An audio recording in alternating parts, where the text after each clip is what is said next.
निवेदन किया, हे पृथ्वी माता मेरी प्रजा भूख मर रही है, मैं क्या करूं? तो पृथ्वी ने कहा राजन यदि आप दोनों मिलकर के हल चलाएंगे तो ये पृथ्वी सत्य श्यामला हो जाएगी, हरी भरी हो जाएगी। क्योंकि पृथ्वी का एक नाम है गंधर्व भूमि नमः। क्योंकि ये जो पृथ्वी है ना ये रसों की अधिपति है। जब प्रलय होता है तो जितने भी वस्तु होती है अन्नाद को छिपा करके सो जाती है। रसवती कई नाम है। तो पृथ्वी ने कहा आप मेरा दोहन कीजिए। राजा ने पृथ्वी का दोहन किया, राजा रानी मिलकर के हल चलाया, अन्न का उत्पादन हुआ, प्रजा सुखी हुई। अर्थात राजा पृथु से ही पृथ्वी का नाम पड़ा। क्या नाम पड़ा? राजा पृथु से ही नाम पड़ गया पृथ्वी, क्योंकि पृथ्वी का दोहन किया राजा पृथु ने, इसलिए इसका नाम पड़ गया पृथ्वी। पृथ्वी का दोहन किया नाम पड़ गया पृथ्वी, राजा पृथु के द्वारा। कालांतर में राजा पृथु ने इस धरा पर शासन किया और 100 यज्ञ किए। 100 यज्ञ करने के पश्चात जो 100 यज्ञ करता है वह इंद्रासन का अधिकारी हो जाता है। राजा पृथु से सभी ने मिलकर के कहा कि आपको आगामी इंद्र बनना है। राजा पृथु ने कहा मुझे इंद्र बनने की आवश्यकता नहीं, जो कुछ मुझे प्राप्त करना था मैंने प्राप्त कर लिया है, अब मुझे किसी की आवश्यकता नहीं। पृथ्वी का दोहन किया, पृथ्वी की जो व्यवस्था अव्यवस्थित थी उसको व्यवस्थित करते हुए, समतल करते हुए पृथु ने 100 यज्ञ किए। और इस यज्ञ में अंतिम जो यज्ञ हुआ इसमें साक्षात भगवान विष्णु प्रकट हो गए। उन्होंने राजा पृथु को वरदान दिया और वरदान देने के पश्चात अपनी प्रजा को उपदेश दे करके राजा पृथु इस धरा को छोड़ करके धाम को जाते हैं।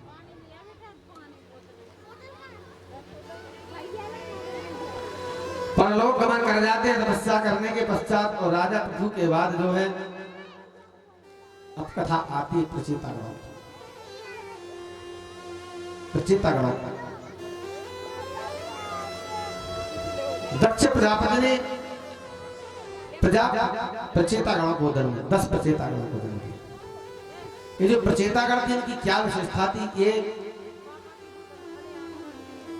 बलि प्रदान करते थे।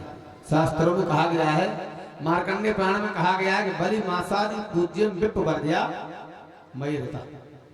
ब्राह्मण आज के लिए हिंसात्मक यज्ञ करना निषेध है।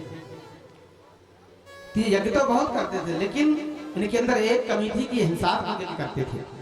तो हिंसात्मक यज्ञ का शास्त्रों में कोई विधान नहीं है, लेकिन हिंसात्मक यज्ञ करते थे। तो रूपक है, कहानी थोड़ा समझना पड़ेगा। कहानी ये रूपक है, कहानी है। तो प्रचेतागण के पास नारद जी बोले, नारद जी जाते हैं और नारद जी ने कहा आप यज्ञ करते बोले आप हंसलात्मक यज्ञ करते हैं। नारद जी ने अपने माया के द्वारा प्रचेतागणों को दर्शन कराया।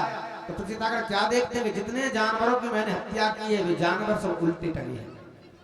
क्या देखते हैं? माया के द्वारा सब जानवर उल्टे पड़े हैं। तो प्रचेतागण करते हैं प्रभु ये कौन है, कहां से आए हैं? नारद जी कहते हैं जितने जीवों की तुमने हत्या की है ये जीव उल्टे टंगे हुए हैं। तो कब आप मृत्यु को प्राप्त हो, कब जे आपको ग्रास करना है, ये आपका इंतजार कर रहे हैं। प्रचेतागण बोले अच्छा बोले। हाँ प्रचेतागण ने कहा गुरुवर मैंने थोड़ी यज्ञ किया, आचार्य लोग यज्ञ करवाते थे, ब्राह्मण लोग यज्ञ करवाते थे और वो हिंसात्मक बलि देते, इसलिए मैंने हिंसात्मक बलि दी, मैंने थोड़ी बलि दी। नारद जी ने कहा प्रचेतागण हिंसात्मक यज्ञ करना भी शास्त्र विरुद्ध है। जो व्यक्ति जैसा करता है वैसा उसको भोगना पड़ता है। जो जस करहि सो तस फल चाखा, कर्म प्रधान विश्व पर राखा। जो जस करहि सो तस फल चाखा, कर्म प्रधान विश्व पर राखा। जो व्यक्ति जैसा करता है वैसा उसको भोगना पड़ता है। नारद जी ने कहा कब आप मृत्यु को प्राप्त हो, कभी आपके शरीर को खाएं, आपके मांस के लिए टंगे हुए, कब आप जो है मृत्यु को प्राप्त हो आपके मांस को ग्रहण करें। बच्चेदार ने कहा गुरुवर ये तो मैंने बहुत बड़ा पढ़ा, इनसे मुक्ति कैसे मिलेगी, इनसे मुझे मुक्ति कैसे मिल सकती है। देखो शास्त्रों में हिंसात्मक यज्ञ के बारे में कहीं नहीं लिखा। अब कभी कभी कहीं कहीं हिंसात्मक यज्ञ होता है तो क्यों होता है, उसका कारण क्या है।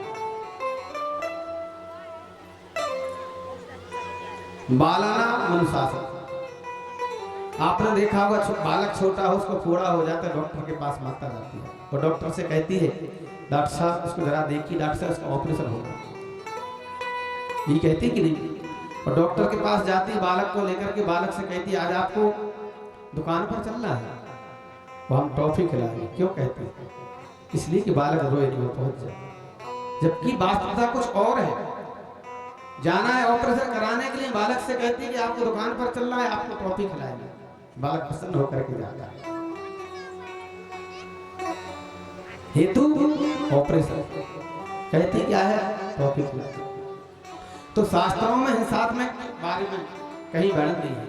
अब कहीं कहीं हिंसात्मक के बारे में कहा गया है, तो उसका यह आशय नहीं है कि हिंसात्मक यज्ञ होता है।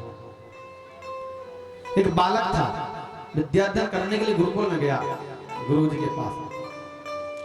गुरुजी ने उसको अपने गुरुकुल में रख लिया। बालक होनहार था, योग्य था, लेकिन उसके अंदर एक कमी थी कि जो बिगड़ी पीता था। सभी छात्रों ने मिलकर के गुरुजी से कहा गुरुजी एक नया नया छात्र आया है, ये बीड़ी पीता है। अच्छा, गुरुजी को ज्ञात हुआ, गुरुजी ने बुलाया, गुरुजी ने अपने सामने बुलाया, एकांत में बुलाया। गुरुजी ने कहा क्यों तू बीड़ी पीता है। छात्र भी सीधा था, हाँ गुरुदेव बीड़ी पीते हैं। क्यों पीते, बोले गुरु ये कोई बात है, क्यों पीते, पीते हैं, ये तो व्यसन है, ये तो व्यसन है, छोड़ सकते, बोले नहीं छोड़ सकते। गुरुजी ने कहा चलो ठीक है तुम छोड़ नहीं सकते तो ऐसा करना, हफ्ता में एक दिन पी सकते, 6 दिन छोड़। बोले हाँ गुरुजी ये मान जाएंगे, 6 दिन में पिए, बोले हफ्ता में एक दिन पिए। अब ध्यान देना, गुरुजी ने इसलिए कहा कि हफ्ता में संडे के संडे भी पिएगा तो कम से कम 6 दिन तो इसके बचाएंगे। उनके सोच क्या था, 6 दिन इसके बच जाएंगे, और जब 6 दिन बच जाएंगे तो धीरे धीरे धीरे धीरे धीरे हम 7वां दिन भी छड़ा जाएंगे। ये उनकी सोच थी। तो गुरुजी ने कहा ठीक है आप संडे के संडे अर्थात रविवार को बीड़ी पिए। देखिए गुरुजी ने सोचा ये कि चलो 6 दिन इसके बचेंगे, धीरे धीरे हम 7वां दिन छड़ा जाएंगे। अब बालक जब छात्रावास में जाता है, हॉस्टल में जाता है, सारे छात्र एकत्रित होते हैं। रविवार आता है तो छात्रों से कहता है अरे भैया गुरुजी ने हमसे कहा था कि रविवार को बीड़ी पीने का बहुत महत्व है।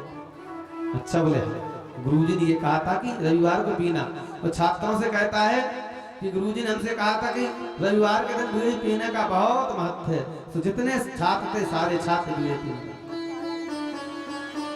अब बताइए कितने चतुर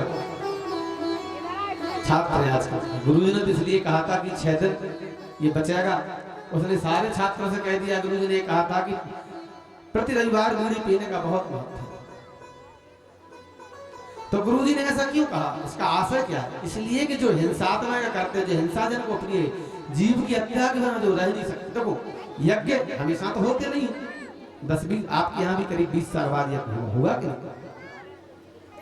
करीब हमें याद है कि 20 साल लगभग बाद यज्ञ हुआ। तो प्रतिवर्ष होते नहीं है, तो उनके लिए विधान बनाया जिनकी हिंसा में प्रीति है, जो हिंसा के बगैर रह नहीं पाते।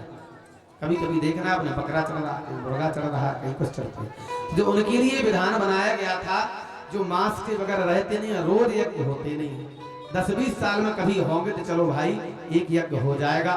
तो जिनकी हिंसा में प्रीति उनके लिए तो ठीक है, 10-20 साल बाद होगा तो पाएंगे, लेकिन 10-20 साल तो बचेंगे कम से कम। 10 साल में यज्ञ हुआ तो 10 साल तो बचेंगे। तो ये विधान इसलिए बनाया था जिनकी हिंसा में रुचि है, 10-20 साल में यज्ञ होगा, हिंसा कर भी लेंगे कोई बात, तो 10 साल तो बचेंगे। अब उन्होंने ये अपना लिया, गुरुजी ने ये कहा कि हिंसा तो यज्ञ करने का बहुत बहुत है, तो प्रतिदिन कर ले, प्रतिदिन हिंसा करनी है। तो वेद कहता कुछ और है, उसका भावार्थ कुछ और होता है। अहिंसा परमो धर्मः। तो प्रचेतागण जो है हिंसात्मक यज्ञ करते थे। जब नारद जी ने कहा तो नारद जी ने कहा मैं रूपक आपको सुनाता हूं, रूपक मैं आपको सुनाता हूं। अब आप लोग गौर से सुनो। प्रचेतागण से नारद जी कहते हैं एक नगरी थी, उस नगरी की रानी थी पुरंजनी। पुरंजनी नाम के रानी थी और पुरंजन नाम का एक व्यक्ति पुरंजनी नाम की नगरी में प्रवेश करता है। विषय है, साधारण विषय नहीं है, समझना पड़ेगा। पुरंजन नाम का व्यक्ति, पुरंजन नाम का एक राजा है, पुरंजनी नाम की नगरी में प्रवेश करता है। और पुरंजनी के 10 सैनिक, 10 सेना के 5 सैनिक उसके बाईं तरफ चलते, 5 सैनिक उसके दाईं तरफ चलते। और उसके ऊपर एक नाग है जो छत्ता बना के चलता है, ऊपर छाया बना के चलता है। और जैसे ही पुरंजन पुरंजनी में प्रवेश करता है तो वहां की जो रानी वहां उस नगर में पहुंचता है, पुरंजनी को देखकर आकर्षक पुरंजन हो जाता है। इतना आकर्षक हो जाता है पुरंजन, इतना आकर्षक हो जाता है कि जो है इसका एक दोस्त था, मित्र था, अभिज्ञात। अभिज्ञात इसका मित्र था।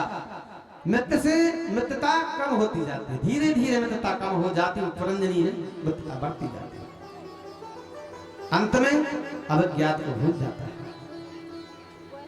पुरंजनी के प्रेम में इतना आसक्त हो जाता है कि पुरंजनी नाचती है तो पुरंजन नाचता है, पुरंजनी हंसती है तो पुरंजन हंसता है, पुरंजनी गाती है तो पुरंजन गाता है, पुरंजनी रोती है तो पुरंजन रोता है। बहुत दिन व्यतीत हो गए, बहुत दिन व्यतीत हो गए, पुरंजनी राज करती है। अब एक दिन क्या होता है कि जरा नाम की देवी, जरा नाम की देवी पुरंजनी के ऊपर आक्रमण कर देती है। जरा नाम की देवी के 365 सैनिक बाईं तरफ है, 365 सैनिकाएं दाईं तरफ है। हमारी माताओं से निवेदन है कि आप लोग वार्तालाप में संलग्न हैं, थोड़ा ध्यान दें क्योंकि कथा भंग होती है, प्रसंग बहुत कष्ट है, सुनने को नहीं मिलेगा। तो जरा देवी पुरंजनी पर आक्रमण कर देती है। 365 सैनिक बाईं तरफ, 365 दाईं तरफ। अब इनके पास 11 सैनिक, 5 बाईं तरफ, 5 दाईं तरफ। तो जरा देवी आती है और जैसी जरा देवी आती है, जरा देवी के सामने पुरंजन पहुंचता है। पुरंजन से जरा देवी कहती है कि मेरा अभी तक विवाह नहीं हुआ है, मैं चाहती हूँ कि मैं आपसे विवाह करना चाहता हूँ। पुरंजन ने कहा आपसे तो संसार में कोई विवाह नहीं करेगा। कौन विवाह करेगा? काली कलूटी जरा देवी से कौन विवाह करेगा? जरा देवी ने आप मुझसे विवाह नहीं करेंगे तो जबरदस्ती में आपसे विवाह कर लूंगा। तो जरा देवी आक्रमण कर देती। अब 365 सैनिक पराजित हो जाता है, जरा देवी के वशीभूत हो जाता है, जरा देवी के वशीभूत हो जाता है। अंत में मरने के पश्चात मृत्यु को प्राप्त होता है। पुरंजनी मारी जाती है, मृत्यु को प्राप्त हो जाता है। तो पुरंजनी के वियोग में सती होने को जाता है, सैया पर सती होने को जाता है। और जैसी सती होने को जाता है तो अभिज्ञात नाम का जो उसको मित्र हुआ, मित्र वहां पहुंच जाता है। कहानी कैसी लगी आप बताएं जरा, बड़ी